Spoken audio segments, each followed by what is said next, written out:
This is such an honor. Thank you so much. I'm grateful to the Hall of Fame committee for choosing me as one of this year's inductees. To my surprise, I found out that my mother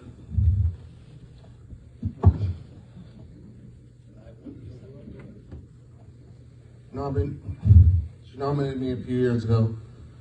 Unfortunately, she passed away in March. She was my biggest fan. She was at every game. I could always hear her cheering for me from the stands. She would greet me with a big smile and a hug after each game. My father is here. He coached me throughout Little League and Pop Warner. He was also at every game, supported me in every way, gym membership, sending me to quarterback camps, you name it. Thank you, Dad. I'm so happy you're here tonight. My older brothers, Rich and Ronnie, Maynard, class of 85 and 90, are here as well. They were both very good football players and taught me at an early age what Maynard Pride was all about. I couldn't ask for better brothers. I appreciate you being here along with your significant others, Dory and Terry.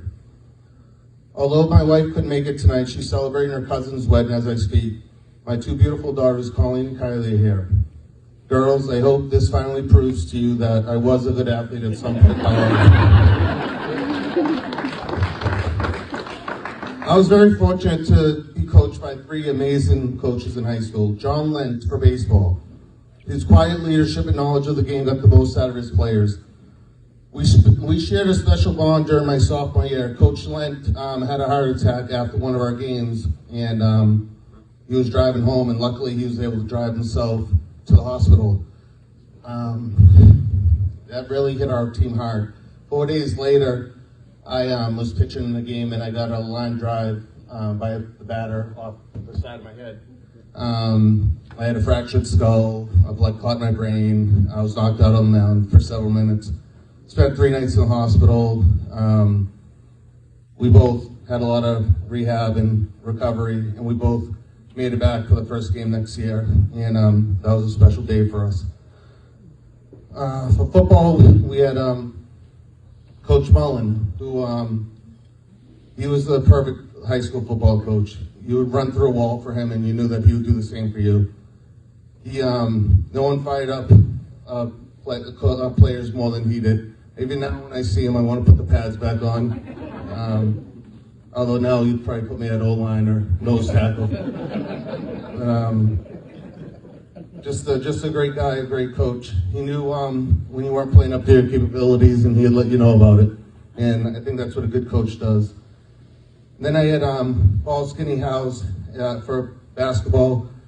Everyone knows about his championships and his wins, but his loyalty to this town and the kids in it is what I admire the most. I'm sure could have opportunities to go elsewhere, but the program that he's built here and Kristen on the girls' side is what I admire the most.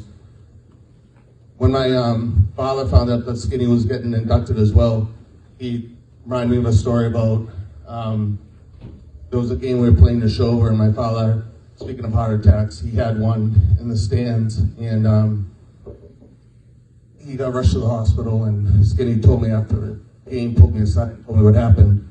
And the following game, we won by 2 points against Quabbin, and he gave me the game ball and said, "Give this to your dad." He had the team sign it.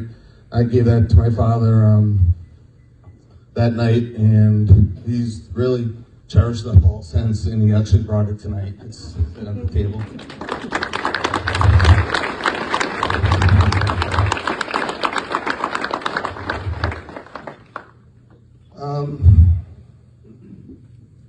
I'm getting back to my players. I'm not talking much about myself because so much credit goes to my teammates and my coaches.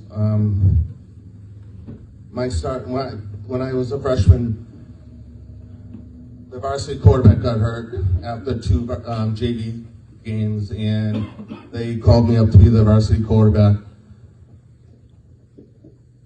I remember feeling like I do now, excited and honored, but extremely nervous. We won that first game, but it was a tough year for me. I'm the first to admit that I wasn't quite ready for that level of play. With senior leadership, mainly Mike Hobbs, Danny Clark, and Chris Cavazza, really helped me get through that season. I remained quarterback for the remainder of my high school career. I had some ups and downs, as the team did, until our senior year when it all came together. That 10-1 team got inducted into this Hall of Fame 3 years ago. We dominated both sides of the ball. The defense was anchored by our linebackers, young Steve Curry and Captain Mike Ferguson. But the O-line was special. As a quarterback, you have to thank your O-line, right, Ted? Teddy McLaughlin at center, David Tavi and Captain Dan Calafatis at guards, Armando De Leon and Jamma Campbell at tackles were as good as any in the state that year. You could drive a truck through the holes they opened, and I didn't get sacked once all year. My wide receivers,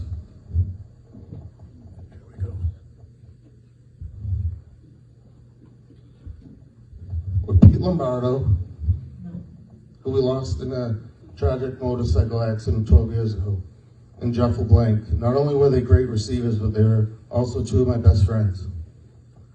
We used to play football in a cement parking lot across from Jeff's house on Douglas Ave, right down across the street from here.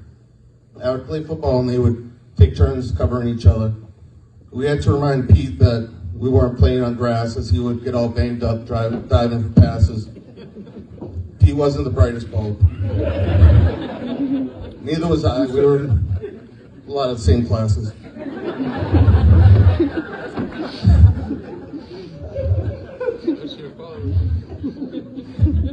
Mr. Wing once made a comment in our science class.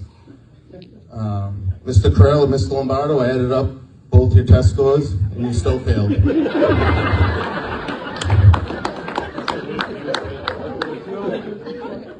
It was fitting that in our last high school game, a Thanksgiving Day win over Neshoba and Hal Gill, I threw 3 touchdown passes, 2 to Jeff and 1 to Pete. Any records, awards, or accolades I've achieved wouldn't have been possible without my great teammates and coaches. I wouldn't be standing at this podium if it weren't for them. Thank you.